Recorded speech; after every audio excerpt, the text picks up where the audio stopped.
5, 4, 3, 2, 1. Hello, everybody. We are coming to you from the future. This is a live broadcast. No, I'm just kidding. It's just a straight show. How's it going? So today I have a special guest with me. If you would like to introduce yourself with what you want to be called. And yes. Your pronouns. And the pronouns. I'm going to be like the Microsoft gaming picture when they acquired Bethesda and they had all the executives with their pronouns. That was something just else. Like that. Hello. My name's Brandon Breland. Yes. I have no special qualifications, but... that's not true. I was a... You're special to me. Yeah. There you go. That's something. I was a student at COS under the journalism program. I was a sports editor for 3 months before COVID struck deadly. Yeah, and those were good times. Those were good times. It was fun writing there and stuff. But now I'm just a full-time overnight employee at Walmart cleaning toilets and stuff, which is interesting because I didn't know how we were going to make this work with the whole overnight thing. I didn't know.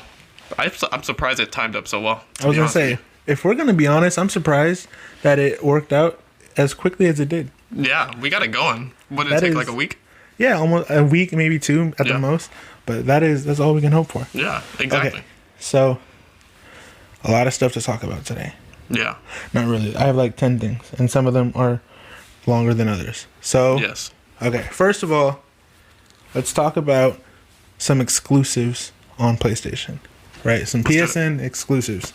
That's what I'm all into. And I couldn't help but notice that you purchased the long-awaited, for 6 years now, Gran Turismo 7. Yeah, 6 years. On PlayStation. I don't know if it's been 6 years. It's about 5.5. Yeah, I think GT Sport came out October 2016.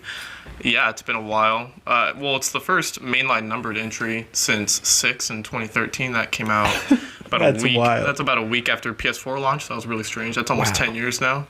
But yeah, so GT7 is out, Gran Turismo, the real driving simulator. I think is that a shot at Forza? I don't know. The games always say that, but then every time a game from the series comes out, all the big car enthusiasts are like, "No, that's not a real. It's a simulation game. It's not all in depth like some of the stuff on PC." But that's besides the point. So, yeah, Gran Turismo 7's out. It's a ton of fun. I've been playing it. I've only got maybe 6 hours into it. How is it? Like, what is a fundamental Gran Turismo game? Because I haven't played one since they were on probably like the PS3. Yeah, so it's not, I mean, racing is racing. Car games are car games, you know? So it's not exactly different, but it's different from sport in regards to sport focused a lot on the online stuff. Its single-player stuff was not totally, I don't know, I wouldn't say up to quality or up to par, but they were missing some stuff from the single-player aspect of the game, and post-launch updates and stuff were good and all that. They added content and stuff and cars and all that fun stuff. But it's just real racing, track racing. There's rally stuff, there's dirt racing and stuff. What's interesting in this one is that when you boot it up for the first time, you get past the opening movie, they play you through one of the new modes, the music rally mode. It's basically, right now there's 6 tracks on there. Tracks as in music tracks. Yeah. Let's not get twisted. There's plenty more than 6 tracks. Tracks are racing tracks and music tracks. Right, yeah. EA tracks. Mm-hmm. All sorts of tracks. The track and field at COS. But yeah, so there's 6 different music tracks on there, and basically they kind of match up your time in the race to BPM in the song. I guess that's kind of the easiest way to explain it. And so you're basically trying not to... you're basically just trying to keep pace with the song while you're driving. It's not super hard or anything, but it's kind of just a way to get you started with the game.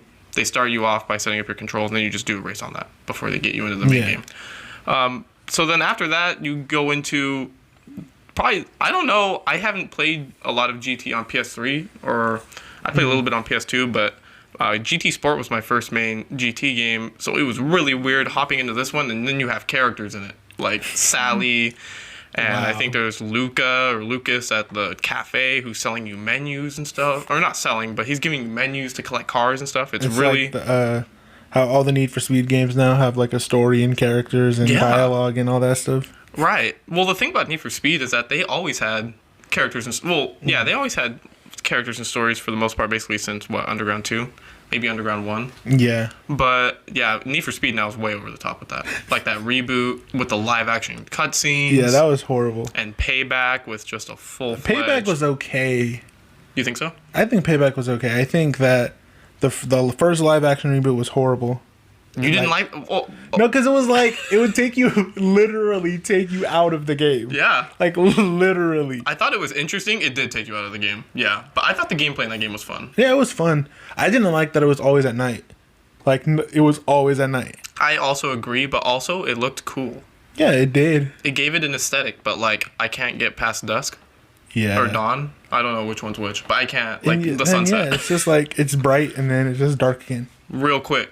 You barely get any glimpse of the sun in that game. Yeah, it was. But like I said, I liked Payback. Mm-hmm. I like Payback more than Heat. Nah. But for me, why not? Heat is like miles ahead of Payback. If you're asking me, of course. I just didn't like the fact that there didn't seem to be much to do on Heat. Yeah. Well, after the single player campaign, I felt that way, but I feel that way about a lot of Need for Speed games. Once I'm done with the single player, I'm basically done with Need for Speed for that year. The map on Payback was just a lot bigger, I think. But it was a lot bigger with nothing in it. True. But it was just more stuff to look at when you're driving.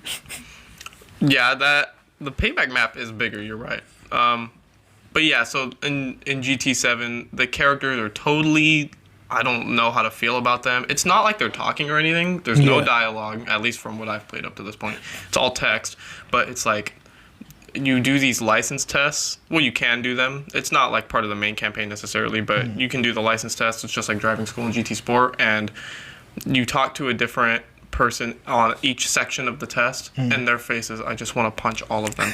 Because I was on, there's one in the second set, for the second license, it's A9. You're learning about hairpins. Oh my god! Why are they so punchable?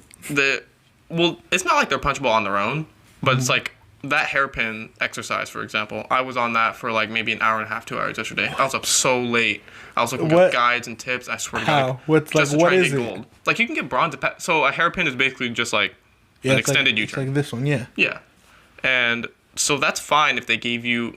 I mean, you're basically in driving school. Just give me a somewhat forgiving hairpin for Christ's sake, you know? They gave you the hardest one in the game. They give you the most ridiculous hairpin in the game, and the time they give you for gold is like 17.1 seconds, and I got to 17.125, and I was on the verge of just destroying a DualSense right then and there. I'm like, you know what? I got the money to replace it. I also have too many of them, but that's how I feel. You know what game? You might make fun of me for this, but you know what game I felt like that on? Was that Hot Wheels game that just came out? Or that came out like Unleashed? Is that what it was called? Yeah. Or it was something like that. No, it was Unleashed. Yeah. Unleashed, yeah. I heard it was good. It's incredible. I love it. Yeah. Like it was another game where it's like there's nothing to do, literally nothing to do after you beat the game. Mm-hmm. But before that, it was really fun. There's no user created stuff or anything? There is, but you can only do it with a time trial. Oh, okay. So it's not like you can do those tracks online. And when you do go online, it's just really like buggy. Yeah. Like a lot of times, if you finish a race, you're in like 8th just because of connection stuff. Yeah. But it's a fun game. I was surprised. I don't really like to pay attention to review scores that much. I find them completely ridiculous. But that's fair. When IGN gave that new Hot Wheels game a 9, I was like, bro, what world am I living in right now?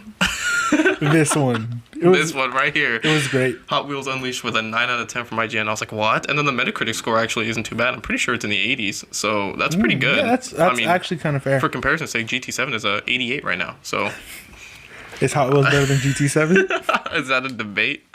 But yeah, GT7's a ton of fun so far. I don't have a wheel. I'm going to look into doing that. But yeah, GT7 is a ton of fun.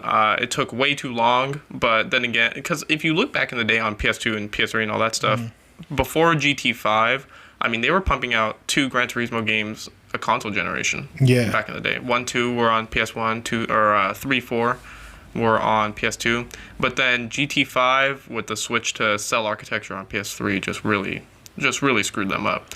So you got that prologue disc that came out, then you got the main game which came out like 2 years after. Then they decide, you know what, we've got cell architecture down, let's develop a whole new game on the cell architecture. That's a great idea. Let's not even worry about the new gen. Yeah. And then so they pump out GT6 like the week after PS4 drops. What? What's going on, you know? Nothing good. The So same. then, Yeah. why did we go through 2 generations in 2 years before the next one? What do you mean? So we went through the PS4 generation, Mm-hmm. or 1 full generation in 2 years between GT games. Like, what happened? Right, you mean there was one game last gen and then that Yeah, one, and then yeah, we got they this one. Well, they had to complete. Well, they didn't have to. I mean, God forbid, they don't really have to do anything. But they completely rebuilt the engine, from what I'm aware of, for GT Sport. So that's kind of why it was not as feature and content rich. Yeah. On that one. So then a lot of people are saying like now they've got cell architecture done with. That's out the window. GT Sport, we've revamped stuff. The content's not there, but this is the one where the content's going to be there. Was kind of like the promise. Yeah. So going into it, we knew that there was going to be more content than GT Sport, and I knew it was going to be good, but it's just kind of like how, what's the next step for this franchise? You can only do the real driving simulator so many times without it becoming stale. And so maybe it's a good idea that they took so long to release these past 2, but this is kind of like the culmination of what they were working on with Cell, rebuilding that engine on GT Sport. Now they finally, they take 5.5 years. Really, it was supposed to be out last year, but they take 5.5 years. They get the content in there, and now we've got a full, complete package now. And so I don't even see a new one. I mean, they could, but I don't even see a new one coming out this generation, to be honest with you. Really? If they can ride this one out, you know what I mean? So With all the live service So stuff. they wanted to make a good game and not just. Well, make GT money. Sport was good. Well, yeah. No, but they could have. I'm sure they could have just put out a racing game, call it a GT7, Right. and made money. They could have done that, but also they're in steep competition right now with the baby face of the crowd, Forza. Even though Forza. Yeah, Forza's totally fun. I love Forza too, but everyone comparing GT to specifically Forza Horizon, that's not making the same fair comparison. Yeah, They're 2 completely different That's games. how Forza Motorsports is the one that you need Right. to compare it to. Yeah. But I thought I want a Gran Turismo game like that for PlayStation. Yeah. Like Horizon. I totally agree. Like they should. I don't know how they can do it without it just seem like they're copying Forza at this point. Well, they can just do that. But they need to just do it. They can just do that, yeah. They I need mean, to they just were copy totally unabashed with coming with Killzone from Guerrilla back in 2004 or 2005, whichever year that came out. Then- And just, I mean, they didn't proclaim it as such, but it was totally perceived as the Halo killer, And specifically with Killzone 2, I mean, they're not, we're not stupid. We all know.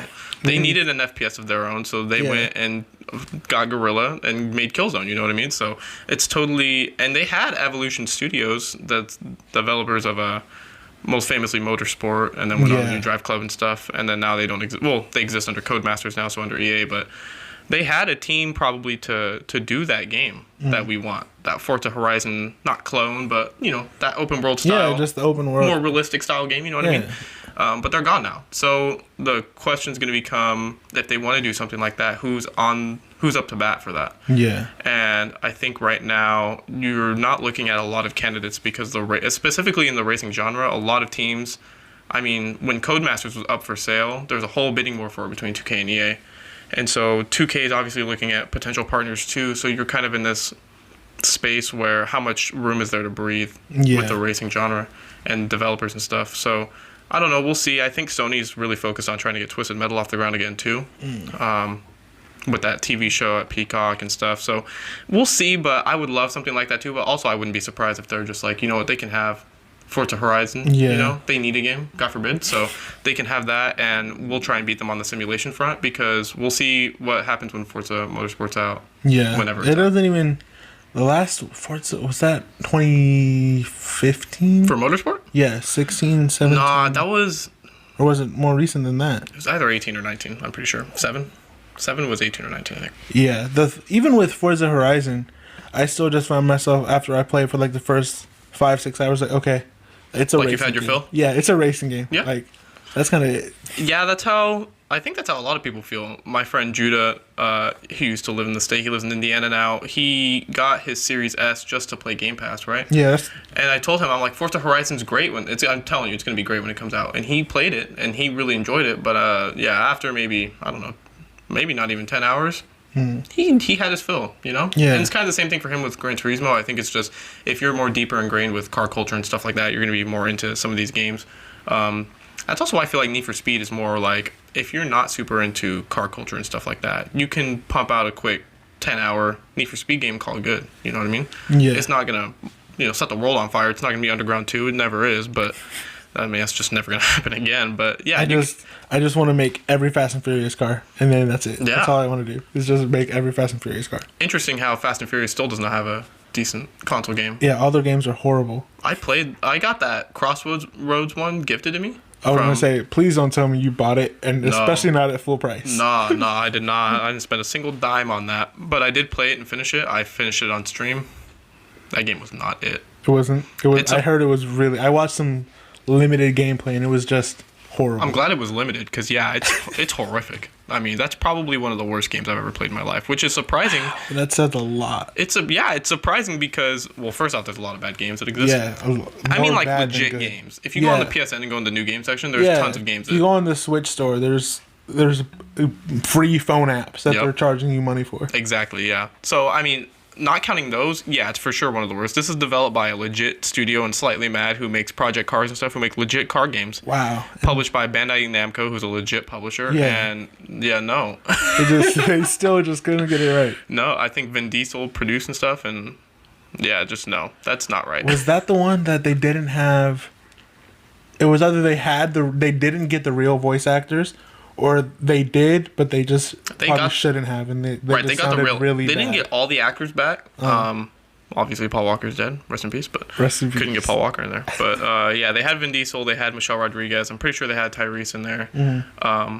I don't think Luda was in it. And then they had original characters and stuff. And you can tell, like, even Vin Diesel and Michelle Rodriguez voice acting, which is horrible. Yeah. It's just not good. Even their voice acting compared to these new characters that they came up with is even better than the new characters. It's like, what's going on, And they're horrible in the game. They just got some extras from Basically, the Fast and Furious 9 movie. Like, can you guys talk?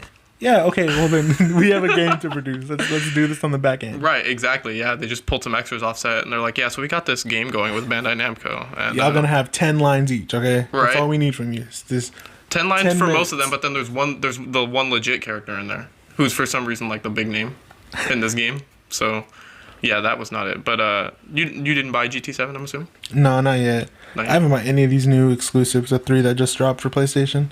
3? Yeah, not exclusive. I'm sorry. I'll say Elden Ring. Elden Ring's not an exclusive. But yeah. But Elden Ring and then Horizon. Yeah. I'm just waiting. For sales? Not for sales, but just not right now. I just made this purchase. Right, yeah. Money's tough. I'll be honest with you. It is what it is. WWE drops tonight if you buy the deluxe edition. So that's out too. Next month we got Lego Star Wars and stuff. It's just not...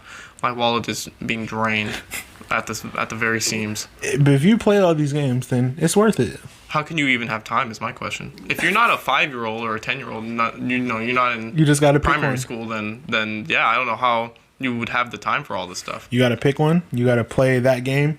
What you're saying? A week, 2 weeks on it, and then move on to the next one. What you're saying is that I should quit Walmart and just play games for the rest of my life? I would say as soon as you make $1 from games, yeah, do that. Once you make $1, you can make many dollars. Follow your dreams. Yeah, exactly. There we go. Yeah. That's what we're doing here. This is going to be the start of it. Yeah. We're going to look back on this in 5 years and be like, he made it. I hope so. God, I hope so. Can you imagine? He's a video game guy now. Yeah. That's what it is. Did you want to dive into the next one then? No. Did you want to dive into Horizon? No. Or I want to dive into... no, I'm kidding. Yeah. We can go to Horizon. We can stick with the exclusives. Okay. Did you play Zero Dawn or no? No, I should have bought it. It was like $10, and I was like, oh, I've heard good things about that game. It was free. I was going to say it was free. This is a PSA to everyone out there. Claim your free games on PlayStation Plus. Claim your play-at-home games because you never know when you'll need them. So bad about it.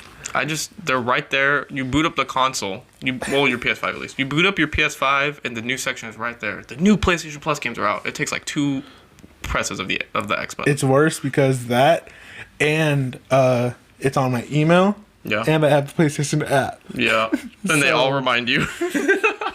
I remember the notification. Claim your PSN games this month, and it said the 3 games. You're just making me feel worse about. I'm sorry. I get on everyone about that. I just have to. You pay $60 a year for this, and you're not claiming the free games. I mean, just claim a month of free games. It'll pay for it.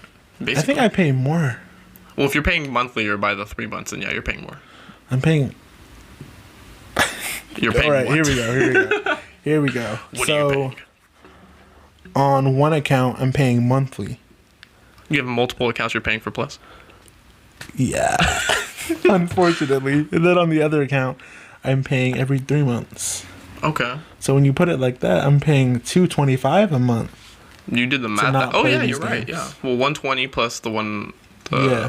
Yeah. So it's like 220. Yep. And I'm not claiming. Well, I should have prefaced this at the start before I started talking. These games. Yeah, I should have prefaced this at the start before I started talking about Sony games. I'm a Sony investor, so take anything I say with a grain of salt. But so this is financial advice. No financial advice here. I'm just saying, and you know what? I'm not gonna say anything. No financial advice. How about that?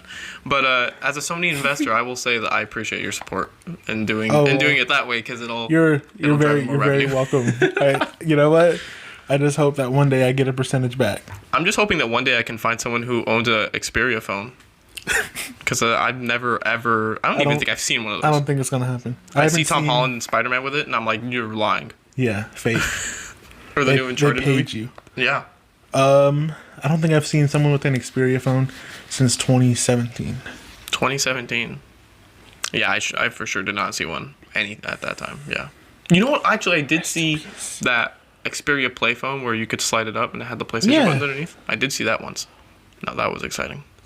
Someone had that like in the wild? Like, no, I saw it at AT&T. Oh, so nobody was actually using it. Oh, God forbid, no. Oh, okay. Can you imagine someone whips out the Xperia Play on your elementary school campus?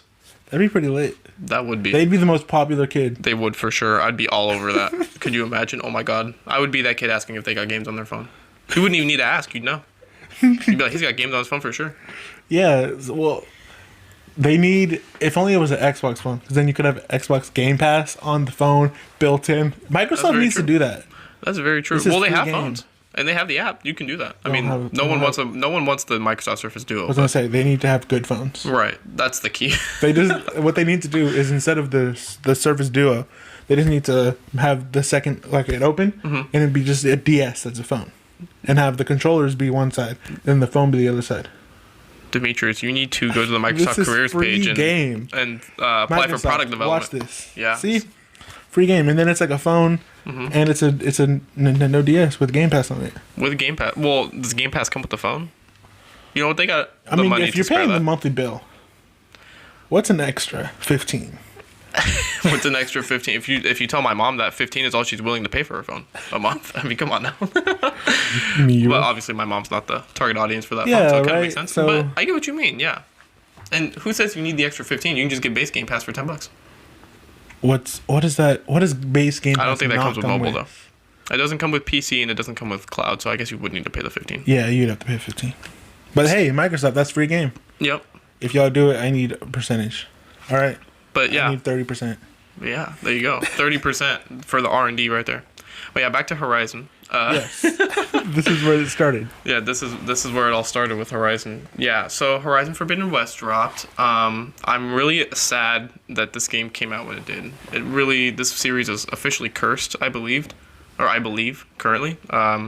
Zero Dawn drops, and a week later, the Switch and Breath of the Wild drops, and then and then this year, Forbidden West drops, and then Elden Ring drops, and then GT7 drops. So I think it's double the punch. Although I'm assuming Sony didn't think that they would have a big overlapping audience with that, but I am that overlapping audience in regards to GT7 and Horizon.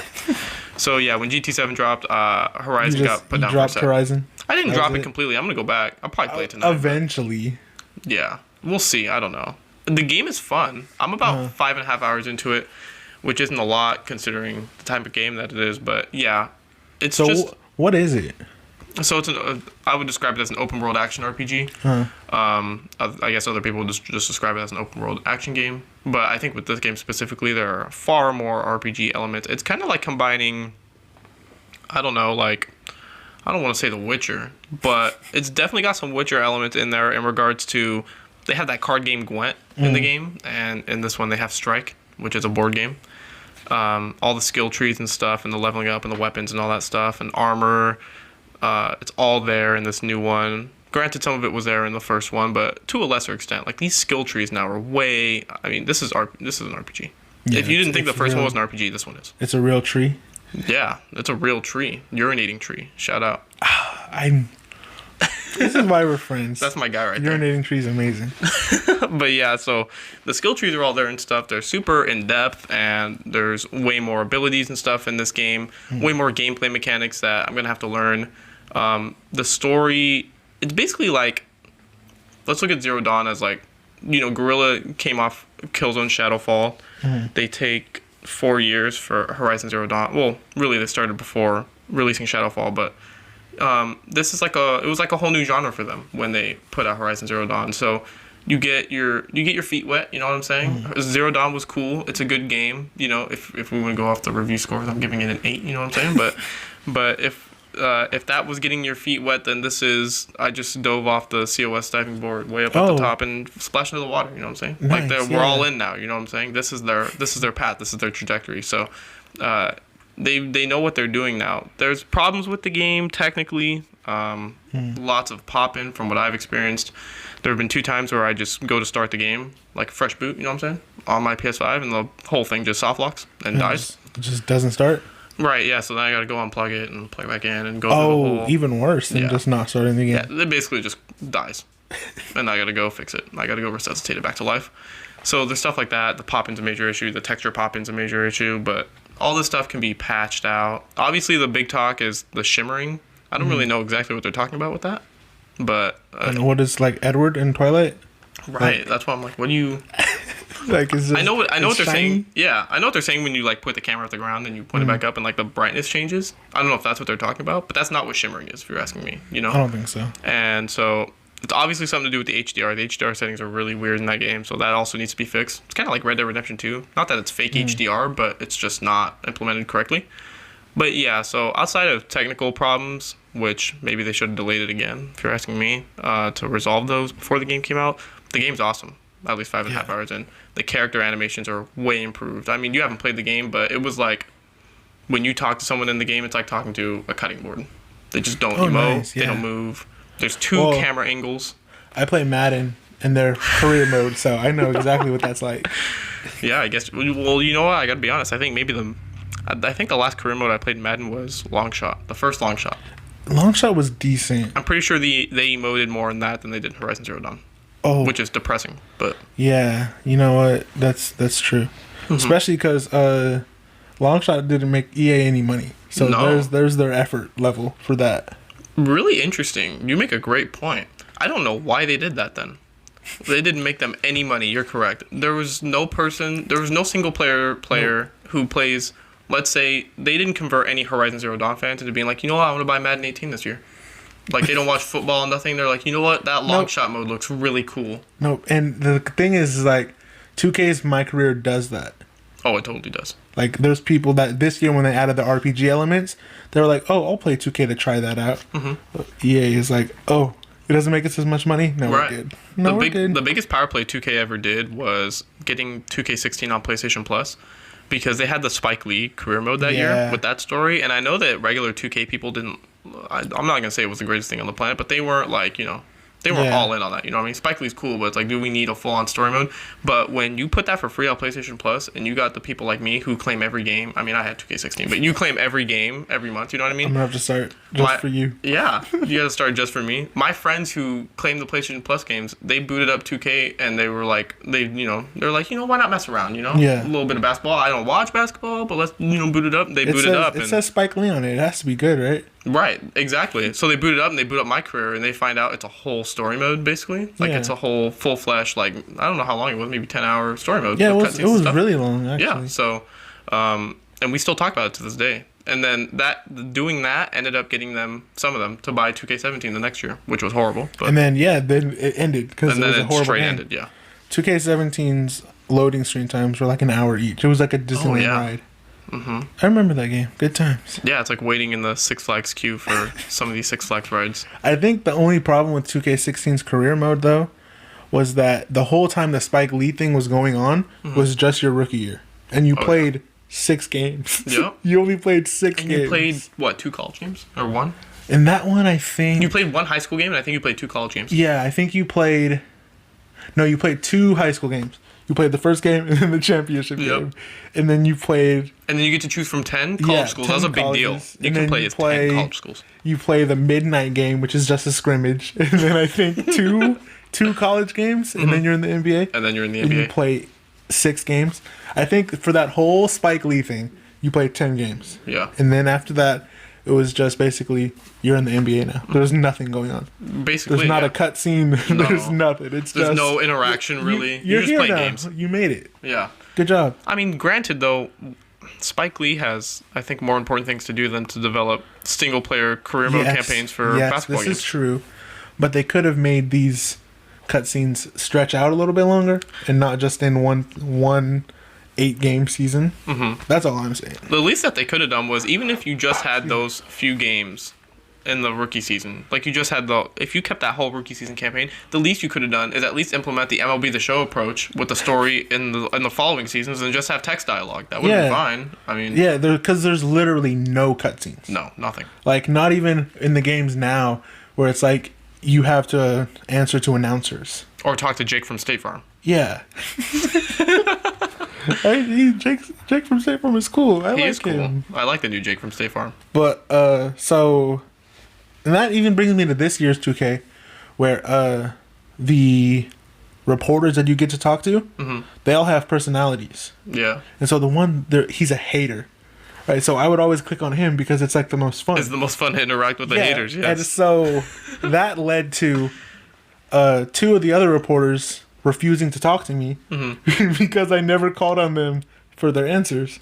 And so I had to talk to the PR So you have one reporter who team. hates you and 2 who won't talk to you. Yeah, so I have a total of just him now.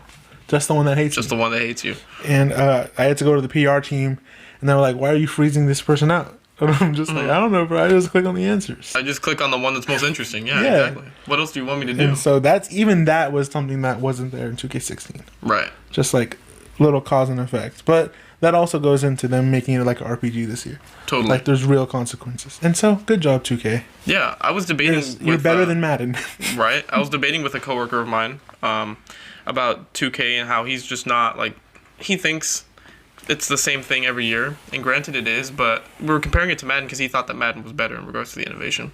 I'm like, no. There's literally no way. At least when 2K does these stupid open world things, at least that takes time. You know what I mean? Yeah. What is Madden doing that is taking time? Even with their franchise revitalization this year? The what franchise revitalization? Exactly. Yeah. I've played extensively both games for a little bit here.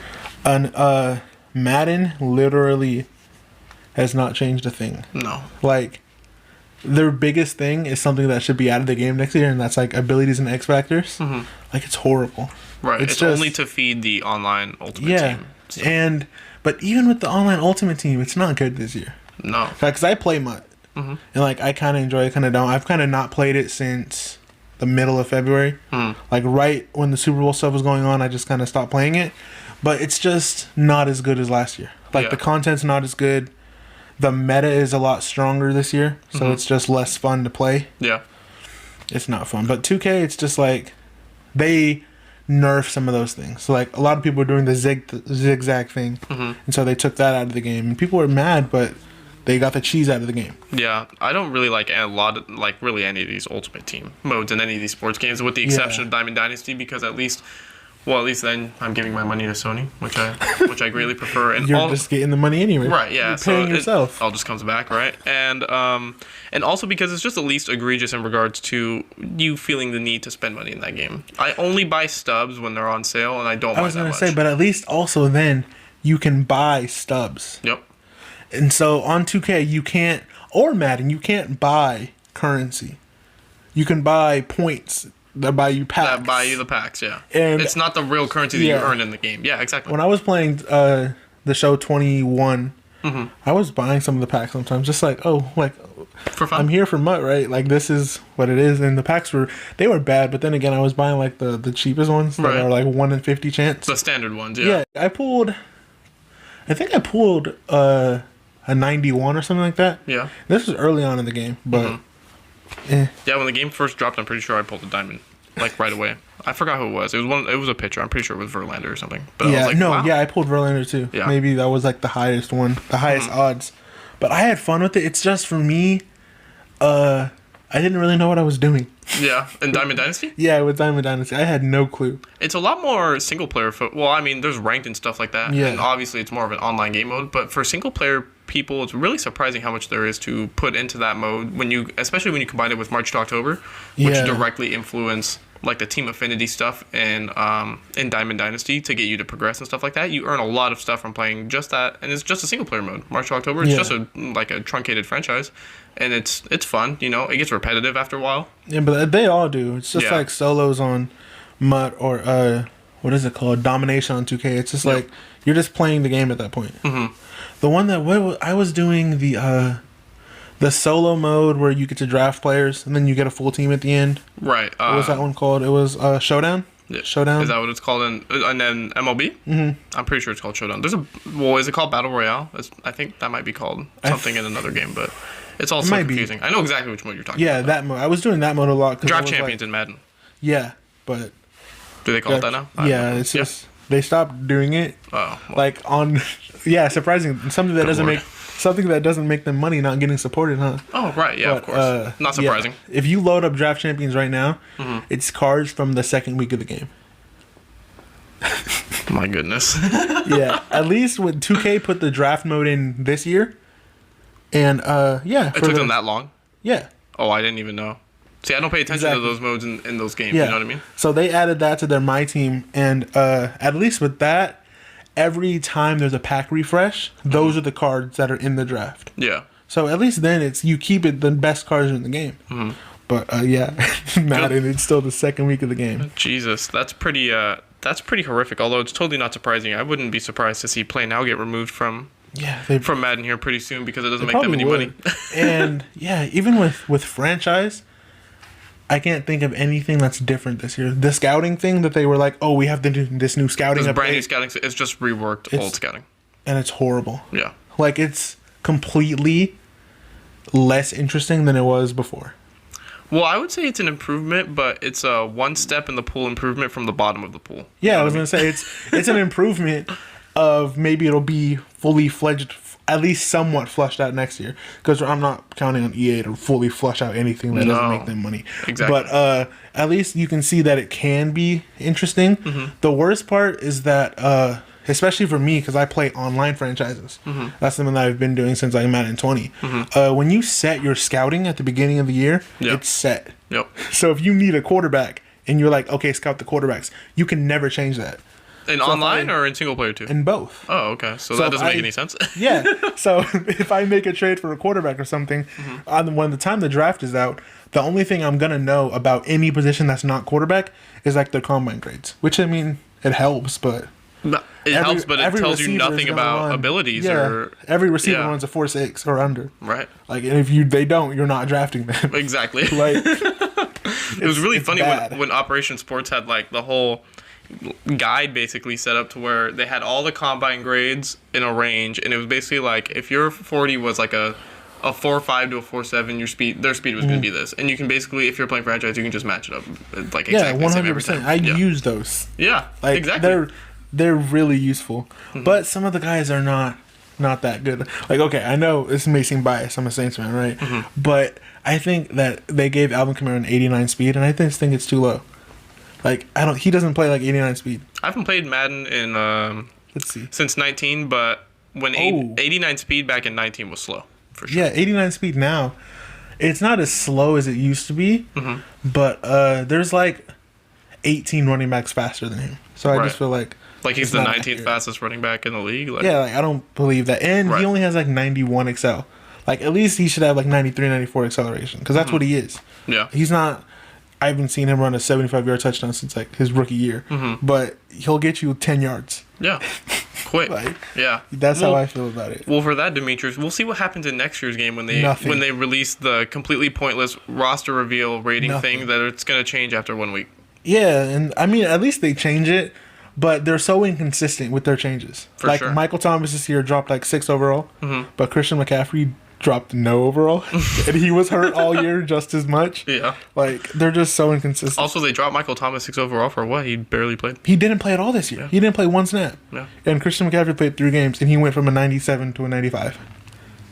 Wow.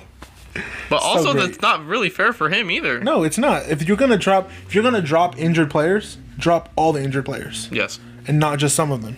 Exactly. I completely agree. And like Deshaun Watson, right? He didn't play at all this year. No. Sensitive subject. But they dropped him from a 92 to an 84. I think that's just because they hate him now.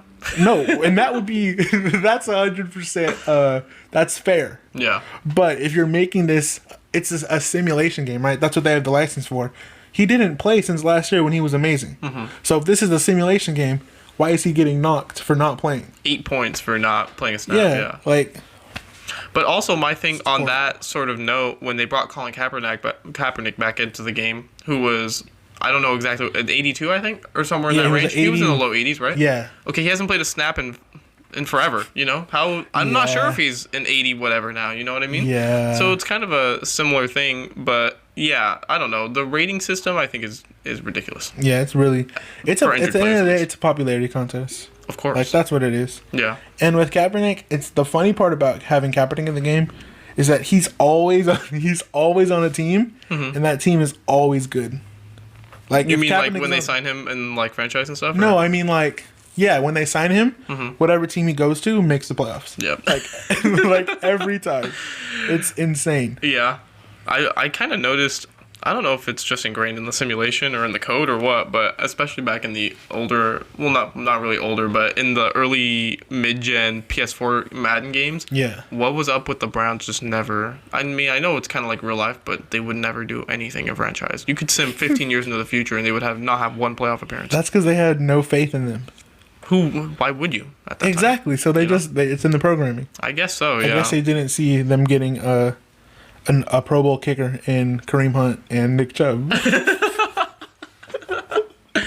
Hey, that's totally fair. I'll be honest with you. That makes sense to me. But yeah.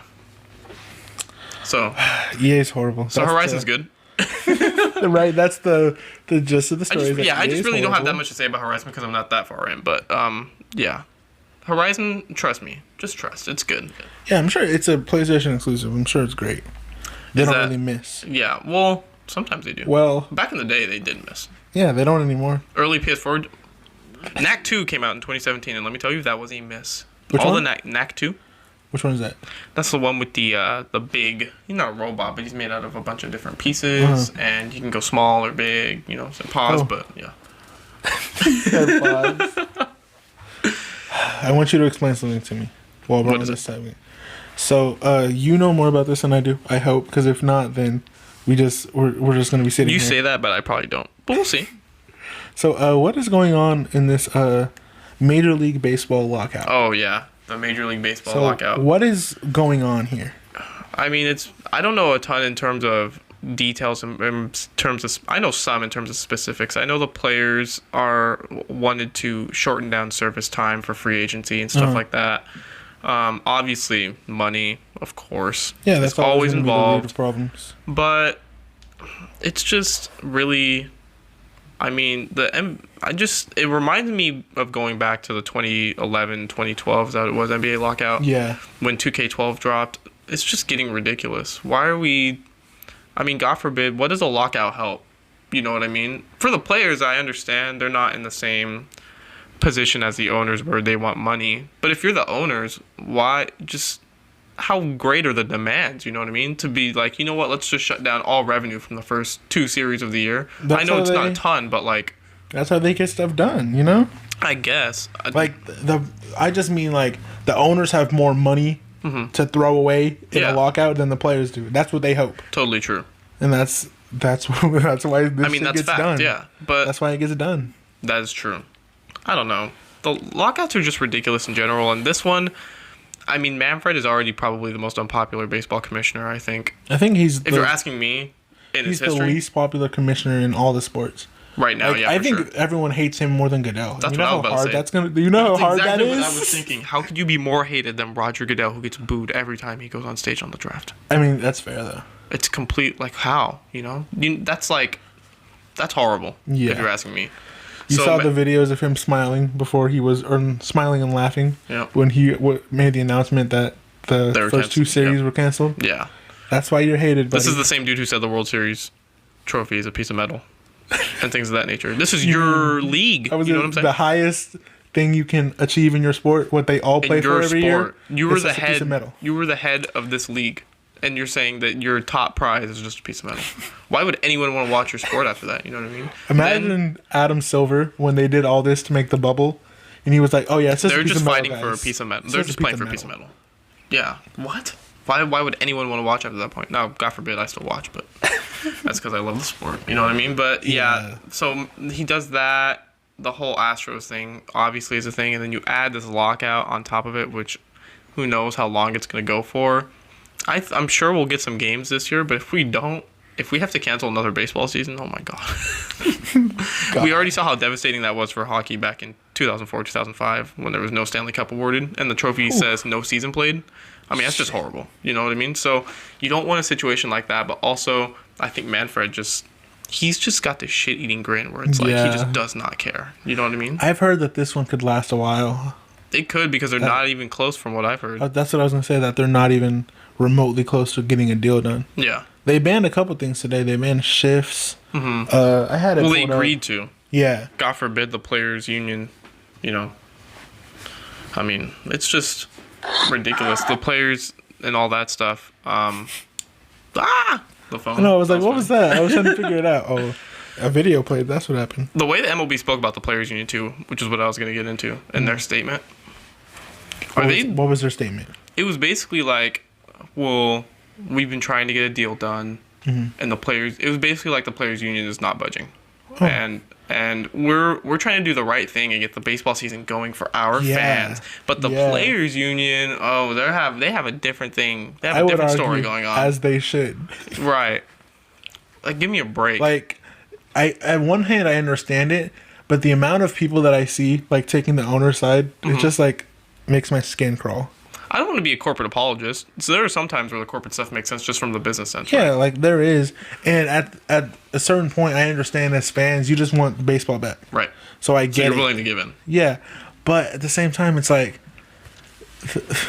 some of the stuff that the players are fighting for is really valid. Yeah. Especially a lot of stuff in the minor leagues. Like, just hearing about some of that they wanted to cut... Did they want to cut teams, or they did want to... I think they wanted to cut players. I saw the total of amount of jobs that could be lost if you cut all these players from these minor league teams, and like it's I don't want to say astronomical, but it's a big number. You know what I mean? These people and these minor league players are not getting paid. No, they're anything not. Really, to be honest. And their travel is horrible. Yep, their living situation is horrible. The schedules are not cool. Shout out to the Visalia Rawhide. Got to go support them. Right, they're right there. Yeah. Speaking of Visalia Rawhide, I saw Zach Veen. The first round pick for the Rockies. I think that was 2020. I watched him play. God, what a guy. He's awesome. Is he good at baseball? He is quite fantastic. I gotta be honest. That dude's gonna be a star. Is he better than Kyler Murray? At baseball? Yeah. Yeah, you think so? Yeah, I think so. I think so, at least. I mean, you know, Kyler Murray, he's scared. He was too scared of baseball, so he had to run a football. No, I'm just playing. But yeah, Zach Veen will be good. But well, shit. You saw he unfollowed the Cardinals. He might be going back to baseball. You might be over this football shindig already. The A's have his rights. Yeah. Yeah, the lockout. It's a good thing the show exists. Maybe that's all the baseball we're getting this year. Right? I hope not, what are they going to do? Is it just like... Yeah, I always wonder, like, what do they do if there's no season? Like, it says, okay, here's this content, guys. Enjoy it. It's just the show, yeah. I don't even know what you would do. Well, then there's no moments in the game that year. Yeah. Just don't get any... historical moments? Yeah, it's just historical moments. You'll get the players in the game, but... Yeah. But still, it's like... Yeah, the lockout situation's horrible, and it needs to be resolved. I even canceled MLB TV because they were going to charge me on the first, and I'm like, no. Yeah, I know at my job, they sent us, like, the hats for this year. Yeah. I'm like, oh, great, we have hats with the no spring season. training hats?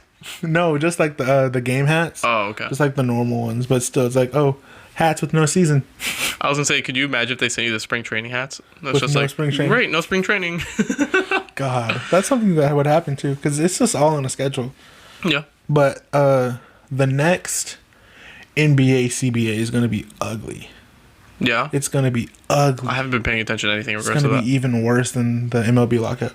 Yeah, well, it's just about these players forcing their way out. Like, if Zion Williamson forces his way out of New Orleans, all hell is gonna break loose. Yeah. Because these guys, they'll sign a 5-year, $260 million contract, the supermax, and then the next year, Shout out Ben Simmons. Hey, can I get traded? Yep. Shout out Ben Simmons. Yeah, Ben Simmons did it. He still has 3 years left on his deal. I think he has like 4 years left. Yep. Yeah, and he just, hey, you know what? And that's the game they play. Yeah. Harden did it. And it's really interesting how you look at basketball doing that. You don't really see that in a lot of other sports, maybe other than football, but yeah, the basketball players have so much, I don't want to say power necessarily, but like bargaining power to get out of the position that they're in. Ben Simmons just legit did not play. Yeah, he was. And he got fined and stuff, but like, where is the legit? He doesn't get suspended for doing that, or like. Nope, not at all. It's really insane how they're able to do that in the league. I think it's because they're the most recognizable. Yep. And I think baseball would be that way if more people just cared about baseball, at least in America. Mm-hmm. Like, because I know a bunch of these baseball players, and I don't even really follow baseball like that. But that and one basketball player affects your team a lot more than one football player. Or one baseball player. No. Like, especially if it's your star. Mm-hmm. Like, James Harden not playing affects your team a lot more than Calvin Ridley, who just got clapped for gambling. For gambling, yeah. Ridiculous, by the way. The Falcons were terrible with him and without him. Yeah. The Rockets were good with James Harden and terrible without him. I would say LeBron leads team. You can lead your team to the finals on your own with hardly any help in basketball. But Mike Trout has never made the playoffs. Wait, for real? He's never made the playoffs? I'm pretty sure he has not made the playoffs. The Angels suck. I'm pretty sure, he got drafted. Well, he made his Major League debut in 2011. The Angels haven't made the playoffs since then, I don't think. Maybe I could be wrong. Correct me in the comments. But no, the Angels have not. That's crazy. I know. And Mike Trout is the best, if you're asking me, he's the best baseball player to ever live. He's been at least the best in the league for the last... since he entered. 6, 7, 8, 9, 10 years. Yeah. Since he entered the league, maybe excluding his rookie season. Maybe it's a LeBron thing, excluding his rookie season. Yeah. No, he's the best player to ever play baseball. That's from crazy. A talent perspective. Yeah, and he's never made the playoffs. I don't think so. Or if he has, he hasn't been. If he has, he hasn't gotten past the wild card. He hasn't been close enough to get to a championship or an ALCS or NLCS. Mm-mm. And the Angels have talent on that team. Obviously, they have the MVP in Ohtani. Yeah, they do now. Yeah, now. And they have Andrelton Simmons and stuff like that, I'm pretty sure. But and they had Pujols for a little bit there. Right. Old man Pujols. But, yeah, even then, the pitching rotation depth is still horrible. Yeah, there's just so many things in baseball that have to be good. Yep. Like, you have to have a good starting pitcher, and then good pitchers behind. And you can't have just one good starting pitcher. Right. They have one good starting pitcher. Yeah, you need a few good starting pitchers. But the starting pitcher can't pitch 6 days a week. Exactly. Then you need pitchers all behind them. Yep. And then you need a full rotation of in the bullpen. Outfielders. You need a pen. That too. And then you need all the outfielders. Yep. All the infielders. And then you need hitters, designated hitters after that. If you're in the American League, yeah. Yeah. There's just so much that has to go right in baseball. Pretty sure that's another thing that they agreed to. Or maybe they didn't. I'm not sure. But they were talking about the universal DH for both leagues. And that's another thing. It's like, why is there... It's like... It'd be like in the NBA if there was a 4-point line for the East and not for the West. Yeah, it's totally... And it doesn't make... It's ridiculous. But the thing with that, though, is that if the NL team was home facing an American League team who's on the away side, then they have to have their pitcher bat. But still, it doesn't make really... Because then when you play the World Series, you got a DH for 2 games, and you don't have one for 3 games, and you have one for 2 games. It's like, just figure it out, you know? That's crazy. They still do that in the World Series. Yeah. It's like, oh yeah, your pitcher still has to bat. Somehow still has to bat in the World Series. He can't just do his job and pitch. No, he for some reason has to go up there and bunt. So does that come into... I know I've heard that it did with Ohtani, but does that come into context with like when they give out the awards? Like this pitcher not only had to pitch, but he also had to bat too. So are the pitchers there like valued more than the pitchers from the AL? No, not really. No, not in regards. A pitcher's hitting has really nothing to do with determining like the Cy Young, for example. It's just solely based on pitching performance. No one really cares. If Kershaw hit 10 home runs in a year, then first off that would be incredible, and maybe he would win the Cy Young. Maybe if he hit 10 bombs in a year, they'd be like, even if his ERA was like a 3.0, which is good, you know what I mean? That's pretty good. Even if it was like a 3.0, then and he hit 10 bombs, maybe they'd be like, wow, maybe his 10 bombs really puts him in Cy Young contention. But then also, like, well, when have we ever considered that for any other pitcher? You know what I mean? So, no, the batting performance really has nothing to do with the award giving, and so just get rid of it. Yeah, exactly. Like, there's so many, and there's a lot of things with baseball like that, where it's like, why is this even a thing still? A lot of it has to do with tradition. Baseball's a very traditional sport in regards to that stuff. For some reason. And you made a good point earlier when you compared star power between basketball and baseball in regards to getting your way out of a situation. Yeah. Because when I look at basketball and I look at baseball side by side, I really see the same thing. Like, there's a lot of people who don't watch baseball, but they know Fernando Tatis, or they know Ohtani. Hey, that's me. Or they don't know they don't know another player on the Padres. Yeah. They don't know Manny Machado, you know what I mean? But they know Fernando Tatis because when they walked in the lids that one day, they had that Tatis jersey that looks so good. Yeah. You know what I'm saying? And he's a whole charismatic guy. He's young and he's good looking and he plays well. You know what I'm saying? Yeah. And they have that star power. You can usually name a player, with the exception of maybe the Orioles, who are atrocious. You can name a player. Chris Davis, who's horrible. No, he retired. They had. Yeah, he was a star for 2 years. Yeah. But yeah. He got that bag like a star. Maybe Adley Rutschman will be their star once he's up to the majors. But see, I don't know who that is. he was the first overall pick, I think 2 years ago for them. He's a really good catcher. So maybe when he gets to the majors, he can be their star. But yeah, with the exception of them, usually every team has like a legit star, like a legit face. You know what I mean? Yeah. And it's the same way with basketball. Like the Kings suck, but they have a face in Aaron Fox. You know what I mean? Or the Lakers are horrible and middling, but they have LeBron. You know what I mean? Yeah. And everyone knows LeBron. They should have. They're supposed to have 2 stars.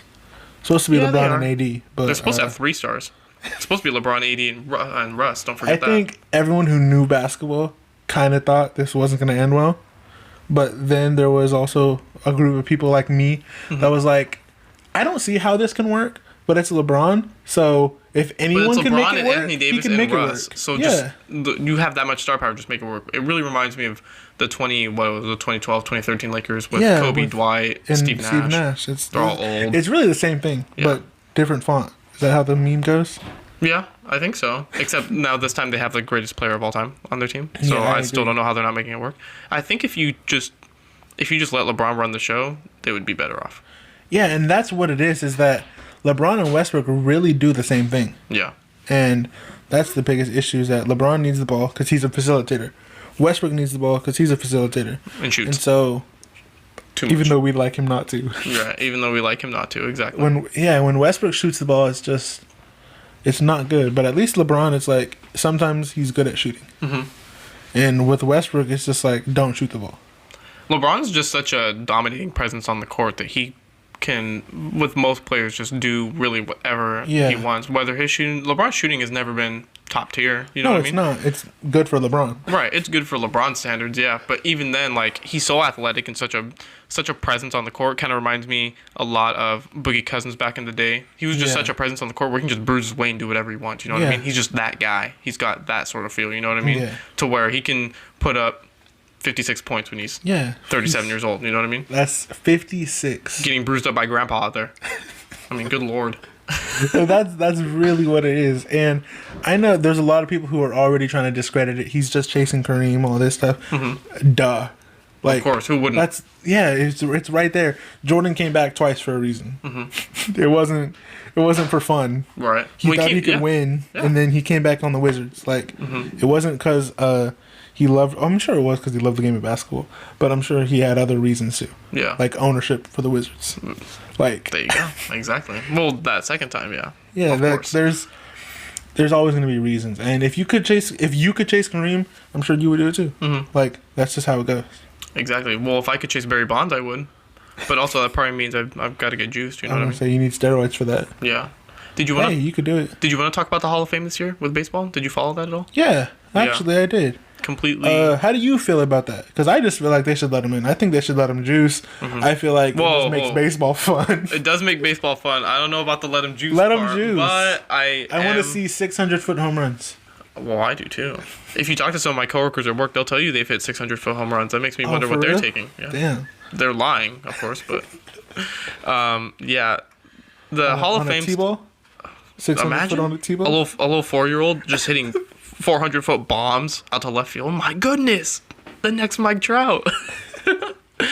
But yeah, the Hall of Fame stuff, I completely agree that they should have been let in. And now it was their last year of eligibility, so now getting them in is basically a pipe dream, you know what I mean? It's just not going to happen, which is unfortunate, especially with the way the writers look at some of these players now. I mean, it's obvious. I mean, they're the ones voting, and they're not in, so it's probably not going to happen ever, but they should, if you're asking me, at least Roger Clemens and Barry Bonds, I have no clue how at least 75% of those writers didn't get them in. I know the writers all hate Kurt Schilling. That's not exactly surprising. He's an asshole, but, an asshole in regards to them. I have no personal bias against Kurt Schilling. I'll be completely honest here, but it's just Barry Bonds is the all-time home run leader. Yeah. The all-time home run leader isn't in your Hall of Fame. Yeah, this just once again goes back to I know Manfred's not involved with the Hall of Fame stuff, but just the image of baseball, the perception is just looked at like as this stuff keeps going on, it's just getting looked at more and more, not as necessarily like a joke, but as just like, why am I gonna even watch this ridiculous sport who doesn't care about its own history and doesn't care about its major championship and stuff like that? Why would I care, you know? Yeah, like Brady cheated. He's still gonna be in the Hall multiple of Fame. Times. Belichick cheated. Multiple He's times. still gonna be in the Hall of Fame. Yeah. Like, that's just how it works. Mm-hmm. And I don't know, baseball doesn't care. It's like Kareem not being in the Hall of Fame. Yeah. Like, that's a joke. Well, I mean, the Basketball Hall of Fame kind of is a joke. It's just... I'm not kidding. The Baseball Hall of Fame is more of a joke than the Basketball Hall of Fame, if you ask me. I don't know. I just think it's super easy to get into the Basketball Hall of Fame. It is. Because it's a Basketball Hall of Fame. It's not like the National Basketball Association Hall of Fame. It's the same way with baseball, too, though. Really? It's the Naismith Baseball Hall of Fame. It's not just the MLB Hall of Fame. But also, the way of getting in is just held back by these... they just got to change the way voting works, man. Held on with these biases through these writers, because they're voted on by the Baseball Writers Association, whatever, of America, whatever the hell they are, BBWAA or whatever. But so if you're asking me, the Basketball Hall of Fame is more legit than the Baseball Hall of Fame. And also, when you allow more people into the Basketball Hall of Fame, it doesn't make it as prestigious necessarily, but also you get cool people in there, especially from like when I see people from my childhood who aren't like, you know, they're not 6-time NBA champion, 10-time All-Star, 2-time MVP people, you know what I mean? Yeah. They're like really good role players who played a significant presence, you know what I mean? You can get some of those people into the Hall of Fame when you allow the entry in that way, you know what I mean? So, it's Who's your favorite role player of all time? From basketball? Yeah, I have mine, and it's a doozy. Yeah. I don't know. That's a good question. For some reason, I wouldn't say he's necessarily a role player, but he just wasn't like a big star, you know what I mean? I always look at Kirk Heinrich, and I'm just like, yes, that's my guy right there. Kirk Heinrich. Yeah. Yeah. A Bulls legend. And he actually played a lot, obviously, because unfortunately Derrick Rose. Yeah. Those are rough times. Mm-hmm. But Kirk Heinrich, and he always played... He was one of those guys where you always knew what you were getting. Yep. He was going to play hard. He was going to give you good defense. He was going to play hard. Yeah, like he was just a good guy. He was legit. He put in the effort, yeah. I also want to throw in 2 other people. I want to throw in Garrett Temple from the 2017 Kings. And he's still playing. Yes. And he went undrafted. And he's just like, and he's totally a community guy. Especially when he was in Sacramento, totally a community guy. I loved him. He's awesome. Yeah. And then I also wanted to throw in, I had his name right on my mind, and I started talking about Garrett Temple and lost it. Jeremy Lin. Jeremy Lin. Linsanity. I don't know. That's what got me into basketball. I feel like he should still be in the league. Yeah, I think so. I don't think you can tell me that Jeremy Lin isn't better than at least some of the backup guards that are in the league right now. Right. I think he should still be in the league. I agree totally. I think Jeremy Lin is... I'm not going to say he's one of the most underrated basketball players I've ever watched, but he did not get his comeuppance. Or not his comeuppance, but he didn't get his due, you know what I mean, in the league. He had the most amazing run in the history of basketball. Yeah, the most amazing, 3-4 week stretch in the history of basketball. I wasn't necessarily old enough to really appreciate it, but I remember watching it. Like, I remember his game winner against Toronto. Yep, that's what I was about to bring up. Yep, and he turned around. He was just like, I'm that guy, you know what I mean? Yeah, like, he'd been doing it for 10 years. I only knew about him because I watched Niga Higa and Kev Jumba on YouTube and stuff, and I'd seen that guy, and they said Jeremy Lin. I'm like, who? Jeremy Lin? Okay, he's a basketball player for the Warriors? What? Yeah. Then the next year, he's on the Knicks, and I remember him playing against the Magic, I think, in one of those games I watched, and he was really good. I watched that at a friend's house, and then obviously, the Toronto game winner, and he was a force to be reckoned with during that stretch. Yeah, for sure. And then he got that deal with the Rockets, and then I think I think it cost Melo a ring, is not embracing Jeremy Lin. You think he would have won a ring that year? Or you mean if they kept him? Yeah, the Jeremy Lin that we saw with Melo winning scoring titles. Hell yeah, I think they would have got closer than they did. Yeah.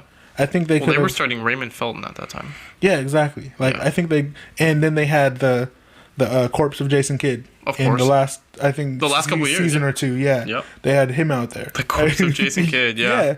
Yeah. Jeremy Lin would have been better than that. Exactly. But he wanted that back. He got it from Houston. Well, that and Melo was not having. He was not having another star on his team. Right. Well, because he needs to be the star. Of course. Yeah, like I said, that's a mistake from Melo.